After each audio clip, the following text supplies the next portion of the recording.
Hello, what's up guys? Welcome to my channel. For today's video, diri naman kita lapit sa round ball sang Tacurong City. Nagalibot-libot naman kita, no? Diri nga side hindi naton makita, pero diri sa right side is ang Tacurong Fit Mart na naglampas na kita. Tapos diri sa side nga ini siya, damo sang mga tricycle. Kaya ti syempre ang iba nagapapuli na sa ila barangay. Kag dara sa pihak is pasulod man na sa Tacurong City. So amo ini guys ang dalan pagawas na ini siya sa Tacurong City. So diri kita naglibot palakat sa may New Isabela. So may ara nga pulis, hello sir.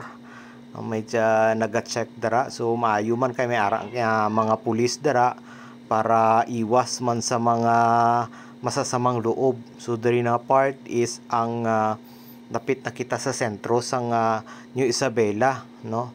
So kung mapansin ninyo damo man sang mga tricycle kay lapit na diri ang mga eskwelahan. So may dalawa diri ka eskwelahan, actually tatlo. Ang isa dara sa left side is may eskwelahan man dara, high school kag college. Diri nga side naman may ara sang elementary, no? So elementary may ara dara nga eskwelahan sa elementary.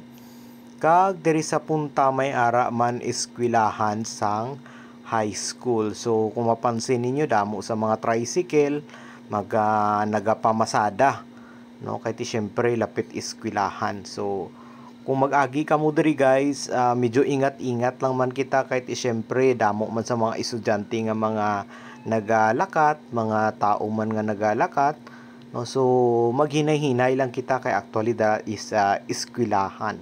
So diri nga side naman is ang public terminal. So public terminal na dara siya nga side, lapit na ini siya sa may EGC Montilla. So that's it guys.